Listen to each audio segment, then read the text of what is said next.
Welcome back to Under Oath. I'm attorney Jeff Kaufman. Sitting next to me is my partner, Craig Lynd, as usual. A lot of weird things going on in the law lately. A lot of weird things. Had a client call me the other day. He said, I got a call from an attorney saying that he could help me on my case too. Got a call from an attorney. That's direct call. Completely illegal, completely unethical. That could not have happened. Oh, it happened. Could not have happened. It happened. The attorney emailed me back. You been in communication with this guy? Yeah. Said it was a misunderstanding. A direct call was a misunderstanding. Yeah. To a non-previous client. And he let the company know who was doing his marketing.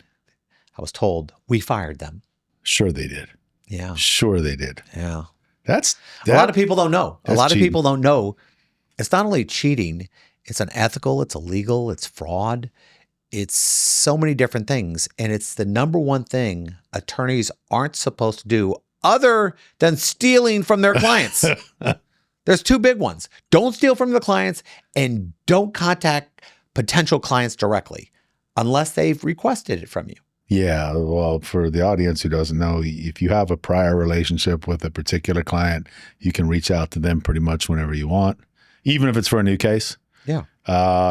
Or if they go on the internet, and we're sure that they didn't go on the internet and say, click a button that said, please contact me. No, because they got contacted by 4 other law offices. Oh, they didn't even have a chance to go to the website and click contact me. No, what's happening is there are attorneys and law firms and referral companies who are making tens of thousands and millions of dollars by breaking every rule possible to get these clients. And this is why people hate attorneys so much. Yeah.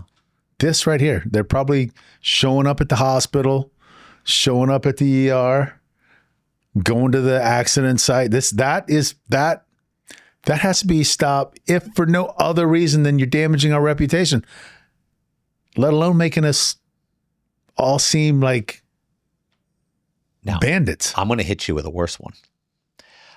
I was in contact with another law firm about this because it has to stop.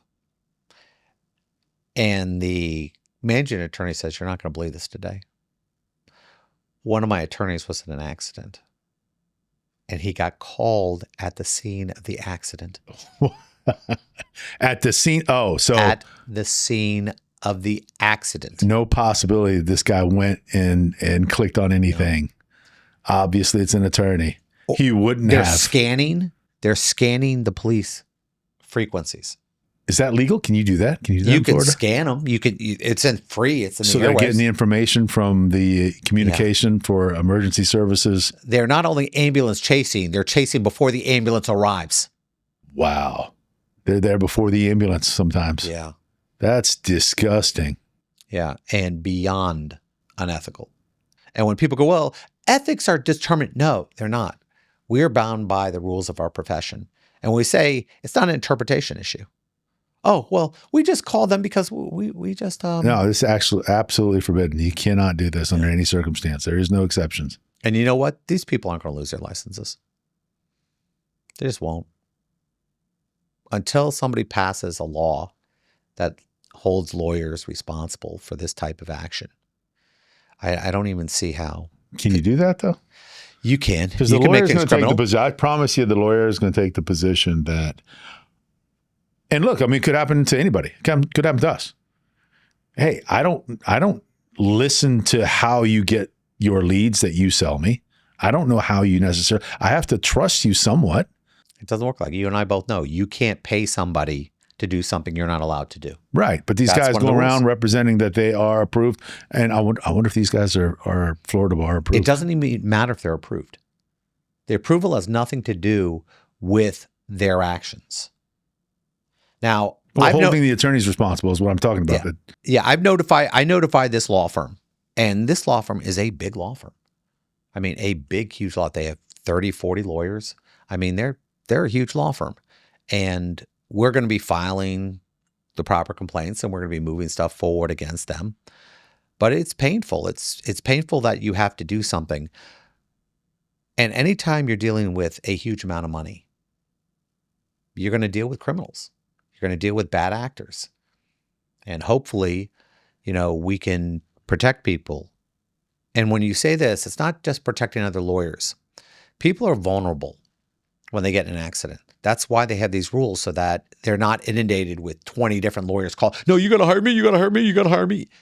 You can't do that. Lawyers have a particular skill of being able to convince people to do things, to persuade people. And when you allow them to have direct access to people who have just been in an accident, they're particularly vulnerable. So you have particularly skilled predators running up against particularly vulnerable consumers. I'm going to actually play this recording after we file this bar complaint. And you're going to hear this person on the phone. Oh, hey, we just want to see if you qualify for the checks. Oh, for God's sake. Qualify for the checks. What checks are you talking about? There might not even be insurance. What they're doing is saying, hey, listen, we got money to get to you if you tell us these certain things in their and so what do they do when they find out that the person who caused the accident didn't have any insurance? Nothing. What checks were you talking about? Nothing. But you called me and you said I qualified for checks. What checks were you talking about? Now, here's the scam. The person who's calling for you is selling that lead directly to the insurance company that he's transferring Insurance you to. company. The problem is this, the referral company that's calling you directly and then transferring you directly to an attorney, they get paid a certain amount per lead. But here's the deal. They have to satisfy a couple things. They have to ask you like 4 questions to make sure. Number 1, are you represented by an attorney? Number 2, are you responsible for the accident? Number 3, have you seen a doctor? And they ask you these questions like they're being sympathetic towards you. But that's the deal they have set with the attorney, that the attorney will not pay them for the lead unless these 4 things get answered in a way that's acceptable to them. But they're calling them at the scene. How could you possibly have an attorney within 20 minutes of having an accident? The point is this. That's how the lead, they sell them for like $2,000. This is how lucrative a field this is, where somebody gets hurt. When you see somebody, oh, he got me $1 million. All right, what'd the attorney get? Attorney got 1/3 of it, or 40% if it went into at least trial. 1/3, if not more. So when you see $1 million case, that means the law firm got $333,000. Now, you wouldn't have gotten that $1 million but for the law firm. Insurance companies are not going to just back the money truck up. They never do that. They might do it for $10,000, but they're never going to do it for a big policy. It's just not the way they do business. And they know that a law firm will get that money. So that's why they get it. But the fact is that what devious crap will some businesses do to make $333,000? And that's what we're dealing with. Apparently have people call break the law, do all this nonsense. So that's what we're dealing with right now. And I mean, it kind of almost makes sense. I mean, some people will risk 15 years in prison to seal, a $600 handgun. Why not risk whatever's going to happen to you for $300,000? And you have some devious advertising out there. Like, oh, I'm the number blank personal injury attorney in Orlando. And I'm not talking about certain groups, but that you'll always see number 1 here. And how did you get, oh, I'm one of the best attorneys? Oh, according to this poll or according to this magazine. Yeah, magazines are my favorite. Yeah. U.S. super attorneys. Yeah, U.S. super fabulous Beloso attorneys have rated me the number 1 lawyer. That publication has 1 subscriber, that law firm. Yeah. You know how you get to be number 1 on a lot of these things, or to be? You pay for it. They call you up and they say, hey, listen, would you like to advertise in our magazine? Now, the magazine comes out once a year for top super lawyers. And it doesn't even get really sent out to anybody. But you pay the $250 and you get a plaque that says, I'm one of the best attorneys. Now, you also have local newspapers who people vote for. Now, my favorite thing dealing with some of these polls are, how did the voting get calculated? Oh, real simple. Internet votes. Yeah? How did 98% of your votes come in from foreign countries? Local law firm. Yeah. 54,000 votes. 53,000 came in from South America. Yeah. Well, I'm big in Japan. Now, the sad thing is, that is so obviously fraud. Why do these papers count those votes? That's silly. Oh, because they get paid. Oh, they just don't care enough because they know that the person who won or in the top 3 is going to advertise. Now, we're in one of these. And we've been an advertiser. I've done a column in there for years. I'm looking at some of these firms, and some of these firms don't even do the type of law work that they got voted for. I'm in the top 3 of this. You don't handle these cases. Nothing is more disingenuous to me than a firm says, oh, yeah, we'll handle your case. And you call them up and they ship it out to another law firm. Oh, yeah. You're supposed to, anyway, disclose that in your advertisement. Yeah, they don't. Don't even do it. They don't, because people won't call them knowing that's just going to get referred out. One of the best things is that when somebody calls us, they say, well, Jeff, who's handling my case? Well, that's Craig and I. Craig and I handle the case. We have associates underwear who do some lifting for us. But in the end, you and I are the ones making every decision on a case. There isn't a check that comes out of this law firm that I don't sign. Even your check. For the last 10 years, Ew. I've signed every check. So every settlement that comes through here, I see it gets in front of me and I look at it, I'm going, okay, did the client get enough? And that's always a big thing for us because we know that a lot of times the client gets a third of the settlement. The doctor gets a third, the attorney gets a third, and the client gets a third.